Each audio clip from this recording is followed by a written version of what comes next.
Hey guys, make sure you hit that subscribe button and click that notification bell to be updated when new videos will be uploaded to my channel. Enjoy! Hello guys, it's Sapphire. I'm going to start with the review of Cloak Dagger episode 3.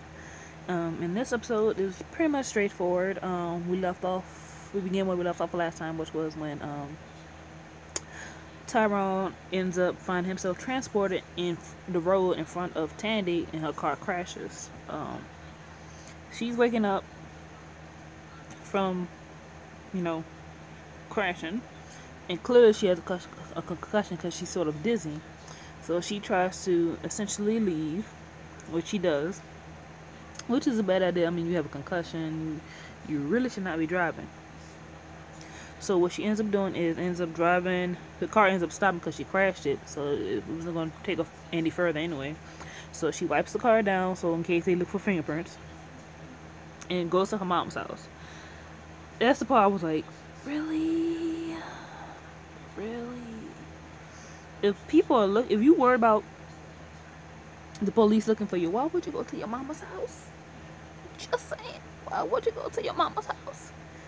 So anyway, the officer actually does show up at the house, but she's not coming there to arrest the girl. She's coming there, I'm guessing, most likely for what's the proper term? A witness, a confession.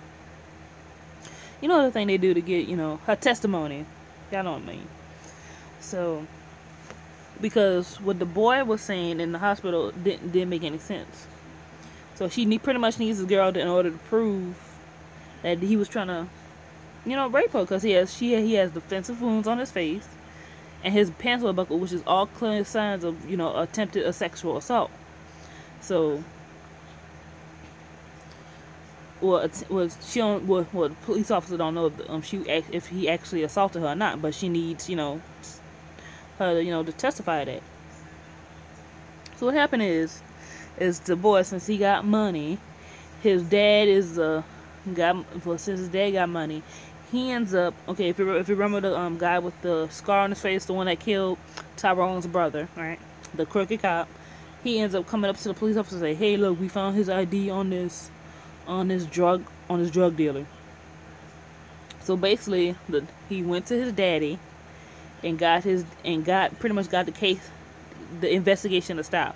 So since he's done it, that already tells me that this boy has done stuff like this before, which is not surprising. He didn't rape, which I already probably knew it when him and his friends tried to take that girl to the alley. I already knew it. I already knew it. That's what he does, and he got his money so he could try to sweep this under the rug, and he ends up going and do it again. And so that was pretty much everything from her aspect of what her day. So the show kind of goes into both their views. So then we see Tyrone, and we go into what happens after the crash with him. They hear the police sirens, and so her little behind drives off. Tyrone ends up hiding, and he ends up going back home. And then we see him go to school, and he goes to start praying. The girl that has a crush on him, clearly, overhears him and like, come meet me at this place tomorrow. And so he goes, takes a streetcar down to Congo Square, and she's doing this voodoo tour, and eventually they go to the grave of Maria Laveau, and she gets him to write the little X on the grave and make a wish. And then she takes him to the back where he meets her auntie, who's obviously a voodoo priestess. And she senses something about there's something, something about you. So she suggested that he take a cleansing bath. And so they sneak back to his house.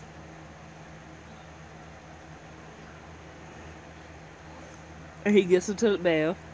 And so while he takes in the bath, in the cleansing bath, we go over to Tandy, who's on the Greyhound bus, running away again, and she puts her headphones in and kind of, she has a concussion, obviously she blacks out a little bit, and so they're both in a state of where their subconscious can, I guess be free. And so we end up seeing both of them looking at the younger versions of each other. He sees little Tandy as a ballerina. She sees little Tyrone in the jacket and stuff. So what I notice is,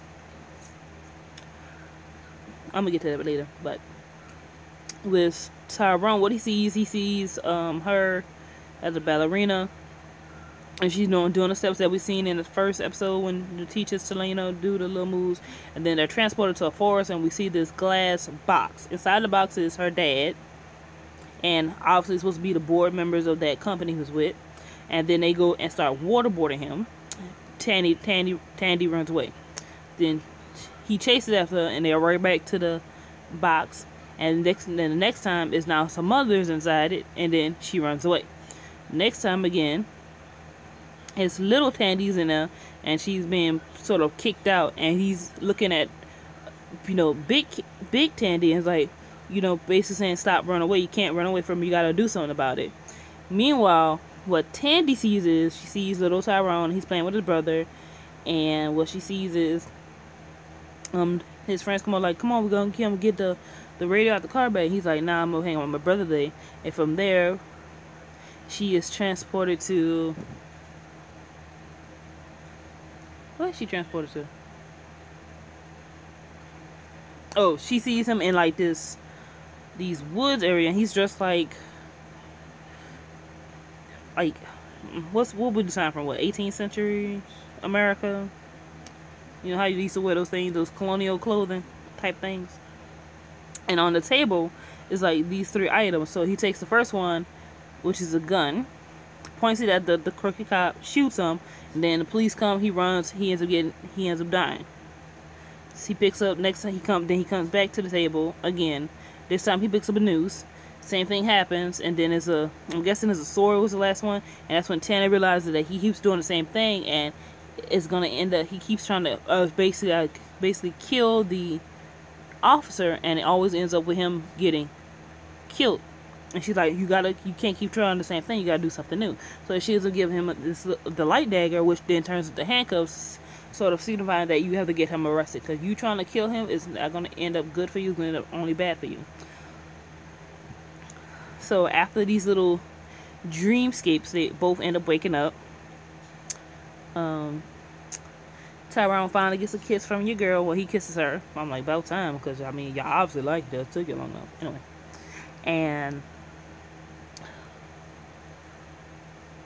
and Tandy ends up going back to her. She ends up talking to the police officer, and once the police officer tells her the situation that happened with the rich guy, obviously she can't. The officer hands are tied. She can't do nothing else because now the investigation's closed. So Tandy ends up going back to her little sanctuary, and Tyrone's there to meet her, and he sees her. He's like, basically saying, we need to talk. And that was pretty much the entire episode. So obviously what happened is with them in these dreamscapes is these two, they don't understand what's going on, with why they doing these things that you're doing, why she has lights on her hands, why I'm transporting to these places and whatnot. So basically what I think is going on is their powers, because they're pretty much opposites, light and dark. The powers are sort of reaching out to each other. So that's why they're constantly sort of bumping into each other when they don't know why. Their powers are trying to reach out to each other. That's basically what I think is going on. But overall, this was a really good episode. I really enjoyed it. Next episode, I'll also be going to get more into them, the training and learning more about their powers. So obviously, in episode 4, they're going to be trying to practice and learning more about their powers. So overall, this was definitely a good episode. The pace is obviously picking up a little bit more. As I see the season going forward, since it is a Marvel origin story, we're obviously going to see them learn more about the powers. And they look like, from, the previews before the season started, they're going to eventually decide to, try to take down these people, and obviously going to probably try to take down the corporation, because I have a feeling that the Crooked Cop has something also to do with this corporation that was responsible for the rig explosion and, pretty much ruining poor Tandy's life with the child living on the street. But anyway, comment, rate, subscribe. I'm gonna see you guys next time. for episode 4 of Cloak and Dagger. And see you guys later. You enjoy your weekend. Bye.